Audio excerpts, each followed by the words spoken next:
Good afternoon. I'm joined today by my colleagues Ryan Devaney and Miriam Arazzi to discuss the latest developments on the VAT in the Digital Age proposal. So where we're at to date is that the public consultation has closed and there has been feedback from large business, industry groups, tax advisors and tax associations in respect of the three pillars in the proposal. We understand following that feedback, it has been reviewed by the various member states and the EU Commission. And as a result, there is currently discussion regarding some changes to the draft proposals following the receipt of feedback from the various groups. Today, we're going to focus on the feedback received in respect of single VAT registration and digital reporting e-invoicing. Ryan, perhaps you can give us an insight as to the feedback received and what potential changes are coming down the line in respect of single VAT registration. Yeah, absolutely. Thanks, Michelle. So with regards to the single VAT registration area, by and large, the proposals have been very much welcomed, particularly by business. Obviously, the overall principle of the single VAT registration area is to reduce foreign VAT registrations and reduce compliance cost burden, which of course has been welcomed by businesses in all industries. I think some of the areas of critical feedback, which we'll look at in a little bit more detail, has been on the limited scope, a little bit of lack of clarity within specific areas, and some of the consequences of reducing VAT registrations, namely being the recovery of VAT on purchases and how that's going to impact businesses after 2025. So to look at some of those specific areas in a little bit more detail, one of the large areas of the single VAT registration changes was the mandatory application of the domestic reverse charge for local B2B supplies of goods made by non-established suppliers. And likewise, there was a lot of feedback coming out of the public consultation in this area. In the main, businesses had requested clarification from the Commission as to whether or not the non-established supplier could voluntarily disapply the domestic reverse charge and choose to charge VAT, or whether the non-established recipient of a supply would be able to voluntarily VAT register to enable its supplier to use the domestic reverse charge in both cases to avoid being in a situation whereby the business was incurring foreign VAT in a particular member state without having a VAT registration through which it could recover, and thus its only avenue for recovery of that VAT being through a VAT directive reclaims process. With regards to the EU Commission's feedback on this area, the EU Commission has already made changes to this area of the proposal, namely to remove that optionality clause with regards to the domestic reverse charge, and to make the application of the domestic reverse charge mandatory in all cases where the specific conditions are met. The EU Commission acknowledged that originally they had included that optionality clause to give businesses flexibility to choose to charge VAT and remain VAT registered to avoid being in a VAT repayable position and to avoid VAT directive reclaims, etc. However, the feedback that the EU Commission received from EU member states was that some member states weren't comfortable with including the optionality of the reverse charge. They felt there was a potential for confusion for business, for different potential VAT treatments to arise as a result, as well as the fact that in some member states it would have increased potentially the number of non-established businesses paying over VAT, which of course the EU member states wanted to avoid. In addition, the feedback from businesses within the VAT expert group was that optionality could also cause issues for businesses in terms of when a business would need to charge VAT, when it would need to apply the domestic reverse charge, and they felt that that could create confusion among businesses with the potential for VAT exposure for those businesses. Another area of the single VAT registration pillar, which received some feedback from the public consultation, was with respect to the transfer of own goods one-stop shop.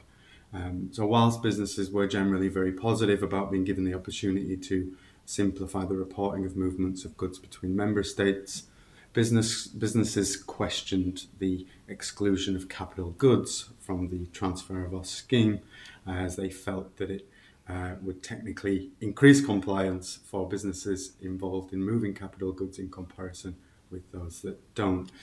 They'd also raised some concerns around EU member states' differing interpretation of what capital goods were, meaning that businesses who might be on the fringe in some member states would not be able to effectively use the transfer of own goods one-stop shop scheme. In terms of the EU Commission's response to that feedback, the Commission has indicated that the exclusion of capital goods from the one-stop shop scheme has been removed from the proposals due to the difficulties and issues that were raised by businesses, which means that businesses moving capital goods should be able to use the transfer of own goods one-stop shop from 2025.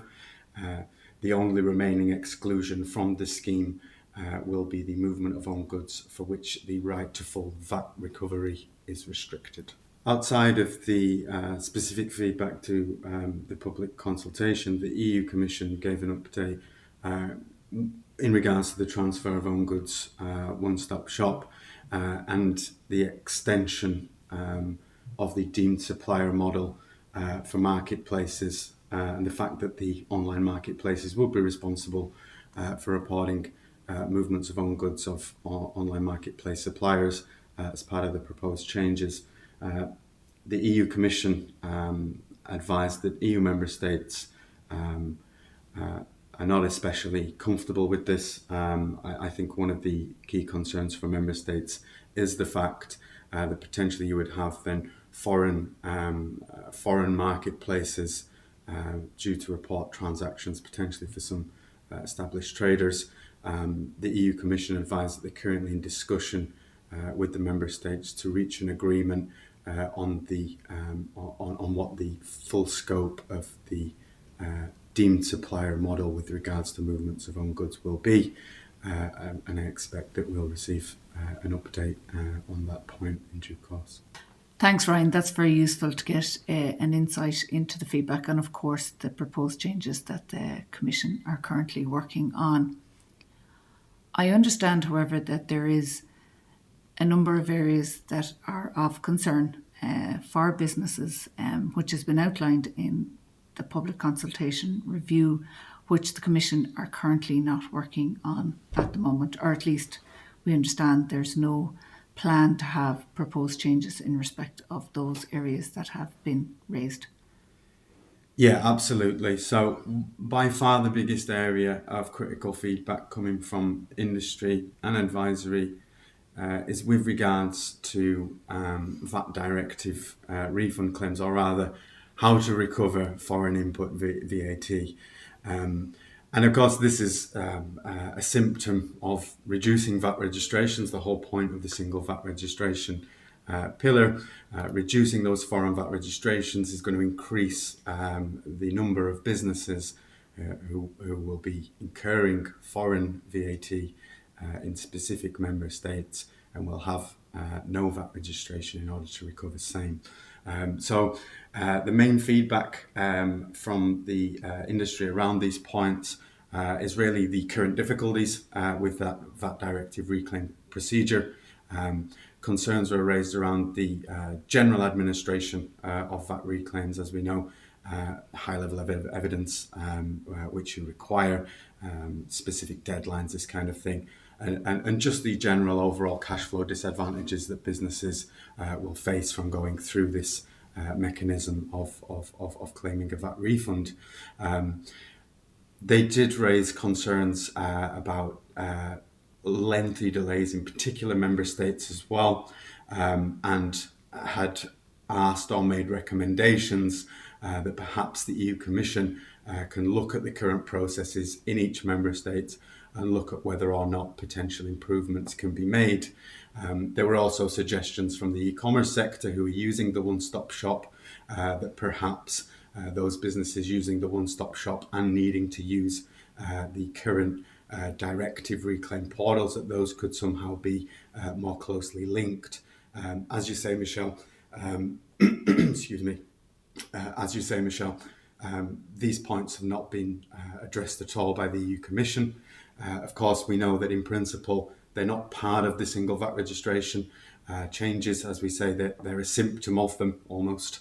And so it remains to be seen whether or not the EU will address some of the feedback coming from this area.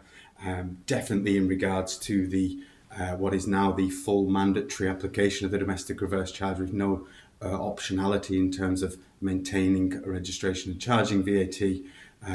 We do think that the input VAT refunds and VAT directive reclaims will become a lot more important potentially, and thus I'm sure it's an area that businesses will be looking at, and perhaps that the EU Commission should look to respond to.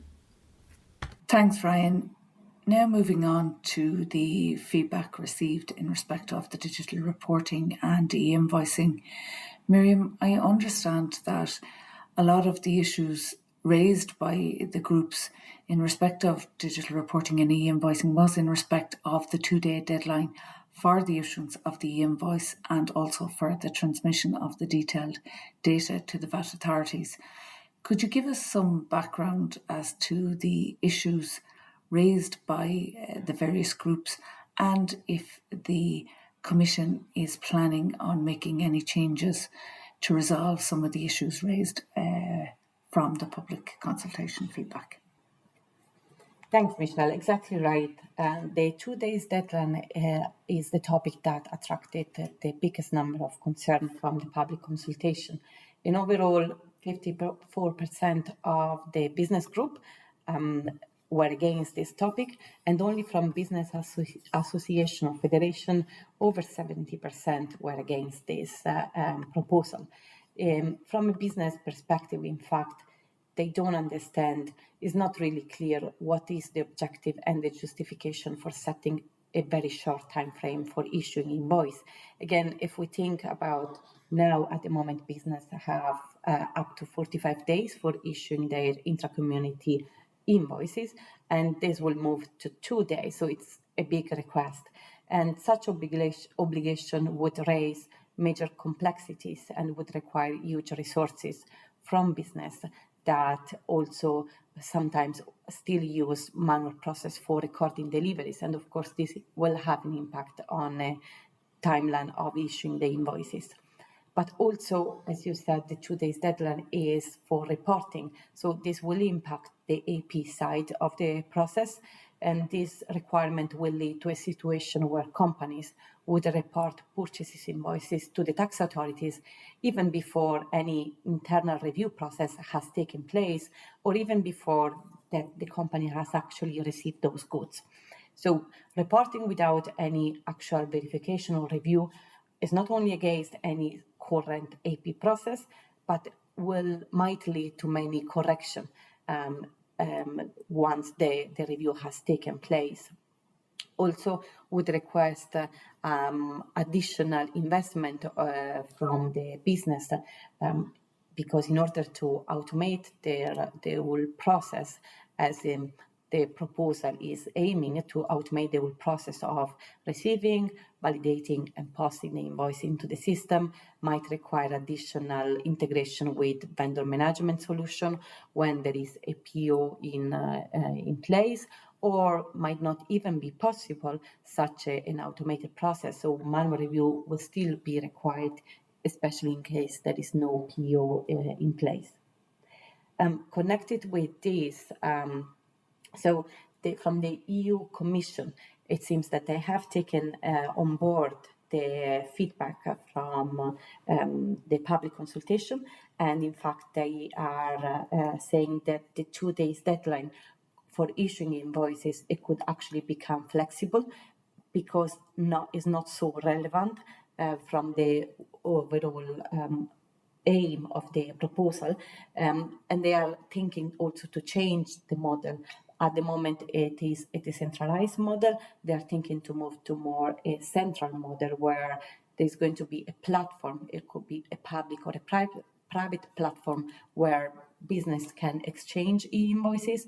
At the same time, the platform will be responsible for sending those data directly to the tax authorities. Okay, thanks, Miriam. So that's interesting. So now we're really looking at the data being transmitted directly once the e-invoice is issued, if I understand correctly, that's something that the Commission is now going to look towards, rather than having a 2-day deadline for the issuance of invoice and 2-day deadline for the submission of the data to the tax authorities.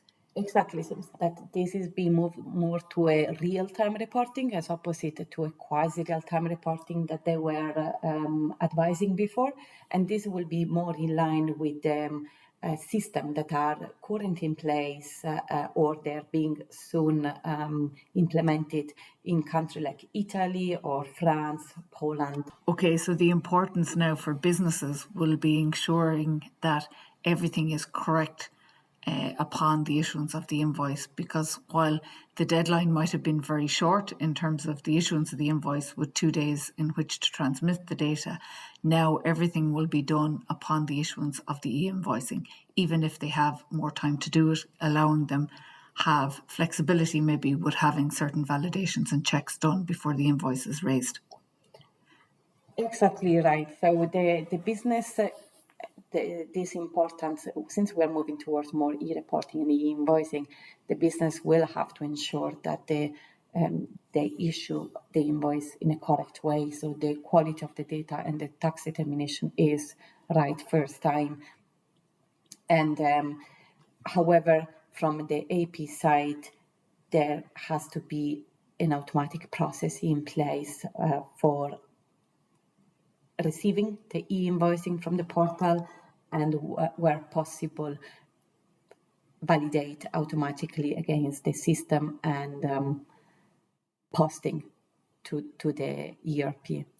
Okay, so other than the 2-day deadline for the e-invoicing and digital reporting, I understand that there has been concerns around the removal of summary invoices. And again, I think from the various groups, there has been huge pushback in terms of removing summary invoices from the legislation.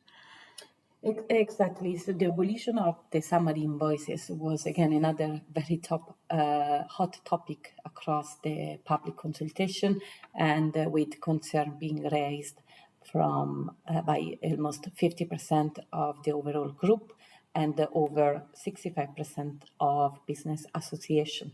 Many business sector, in fact, they widely use the periodic or summary invoices. It's not only a major simplification tool for business of all sizes, but there is often no other way to carry out business without summary invoices when huge amount of goods or services are provided in a given time frame. If we think about the wholesale sector, food sector, and so on, summary invoices, in fact, allow time and cost saving for companies, simplify record keeping for both suppliers and customer, they reduce error in invoicing, but also allow a better management of cash flow for clients and suppliers.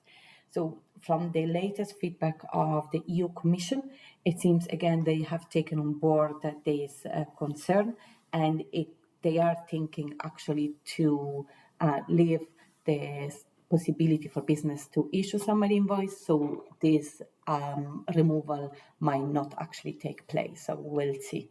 Thanks, Miriam. So I guess overall it's very positive that the European Commission has taken on board the feedback from the various business groups in respect of single VAT registration and, of course, digital reporting and e-invoicing. There is, however, I understand, a number of issues that haven't been addressed by the Commission, and there has been a lot of concern raised by the SME sector in terms of the implementation timeline, and they were hoping for a more phased approach similar to other countries introducing e-invoicing in terms of the size of the business, so that they would have more opportunity to develop a system and to be able to be compliant with the new rules. Of course, we will need to wait and see if the Commission will actually introduce a phased approach based on turnover. Moving to the next stages in terms of the process, so the proposed legislation and any amendments made since the initial proposal in December 2022, they will now need to be approved by all of the Member States at the ECOFIN meeting, which I understand is due to take place in October. Of course, it's not clear if all elements of the proposal will be approved by the Member States and if indeed the implementation date for the single VAT registration, so January 2025, or for digital reporting in 2028, if those dates will actually remain. So finally, thanks to you, Ryan, and to Miriam for your thoughts. No doubt we will have plenty more discussion around the impacts for business over the coming months, even years, in respect of the VIDA proposals.